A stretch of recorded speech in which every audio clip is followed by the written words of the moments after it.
What's up? I'm Robert from BVTV, and I'm here with Zach from May. So, you guys' band name is an acronym for Multi-Sensory Aesthetic Experience. You use the same acronym for the EPs you're releasing this year, morning, afternoon, and evening. Are there any other interesting or funny meanings for the acronym that you've thought of?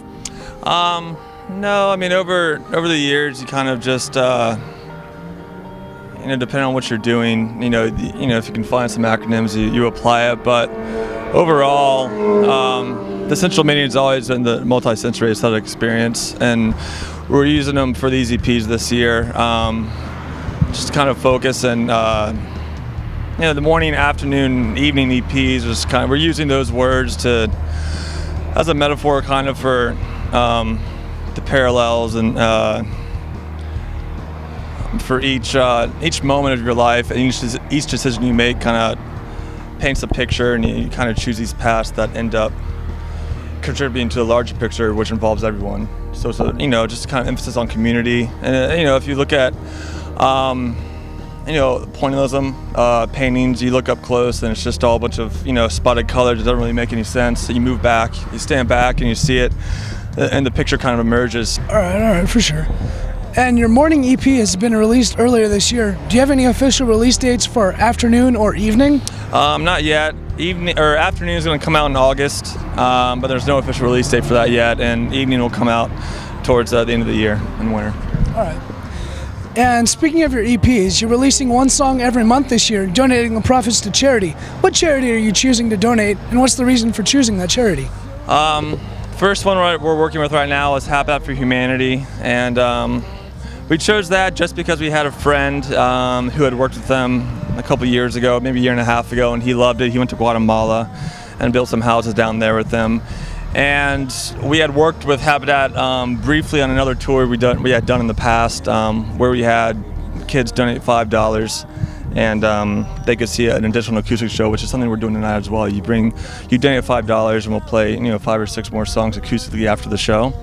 And we chose Habitat also because you're asking people to donate money, and obviously there's a whole lot of charities, a whole lot of organizations that they're all nonprofits, and they exist because of people's donations. And we didn't want to choose an organization that was so large, and you donate your money but you don't see where it really goes. And so with Habitat and with how we're working with them, we're building a house in our local area in Newport News, Virginia, which is about half an hour from where we're from.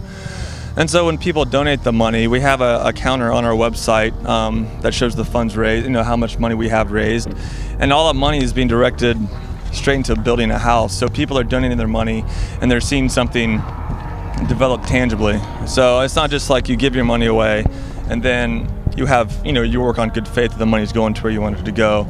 We wanted to be as transparent as possible, so Habitat also allowed us to do that because we were actually physically building the house before we went on this tour. And so we just want to, let people know that the money is going directly to what we say it's going. It's awesome. Habitat for Humanity rocks. Awesome. All right. What ways has your band changed since you first started? Well, there's been a lot of big changes, or a few big changes. We're now officially a 3-piece, and the band has started, or the band was a 5-piece for most of the 10 years. So it started, Dave and Jacob were the original members, and that was back in 2001 or 2002, and they just started writing songs together. And in the process of writing that first album, they acquired Rob and Mark as well, and then I came along maybe a year later, and so we went along for 4 or 5 years as a 5-piece band. And then in 2007 Mark and Rob left, and so that that was probably the biggest change we've gone through so far. Just we went from a 5-piece to a 3-piece, and obviously when that kind of thing happens, and what was going on with us at the time, we were on Capitol Records for the last record we released, which was called Singularity. And when Mark and Rob left, we also got off of Capitol. So I guess the biggest change that has happened since we've been a band has been that just happened a year and a half ago, and we really had to sit down and really figure out why we wanted to keep doing what we were doing. But like anything, you start at one point in your life, and you go through these experiences, and hopefully you learn from your mistakes, and hopefully enjoy yourself while you're doing it. And we've done both, and we're always learning. We always have our eyes open. But at the same time, I'll be 28 actually this Friday.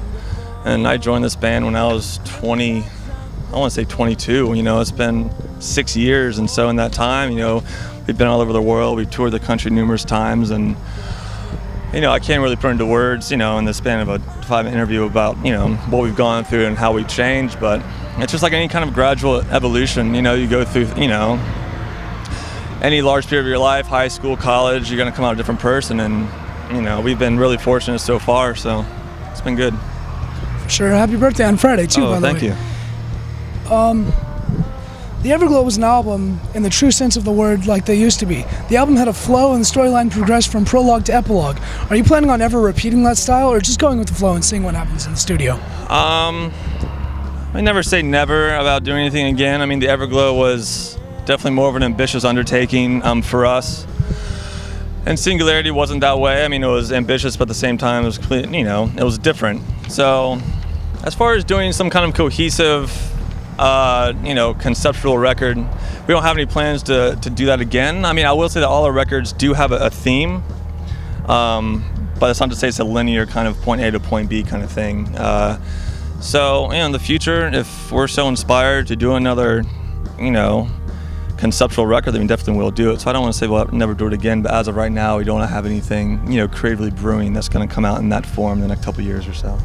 All right. So, a couple of general questions, just for the fun. All right. What's the weirdest or most inappropriate thing a fan has ever asked you to sign? Inappropriate? Well, you always get the breast. We don't always get women asking us to sign, their chest or anything, but that has happened. And that's always inappropriate, especially the age of some of these people that come up to you, like on Warped Tour or something like that. So I guess I'm going to have to stay with that as far as the most inappropriate. As far as the weirdest, I can't really recall. We signed cell phones, signed money. I signed a $2 bill before. Signed a $20 bill. It's just, I think people just want to have something signed, so I don't think they even plan, I'm going to get this signed. I think it's just they're looking around and they don't have anything else to sign, so they get their phone or their iPod or their license. I've signed someone's license before, so it just varies. What's the most played song on your iPod? Oh man. That's a good question. I guess I could look because I have that setting where you can go and see how many songs get how many plays. I think lately I've been listening to, I will say like in the last 5 months, it's probably going to be Cat Power. I've been listening to a lot of her lately, so I don't know what specific song it would be, but as far as an artist goes, I've been listening to Cat Power and Emmylou Harris a whole lot, so I think they'd get the crown for that one. All right. So, do you have a celebrity crush? Yeah, I have a crush on Christina Ricci. It's easy answer. I've had a crush on her for a while. I actually saw her.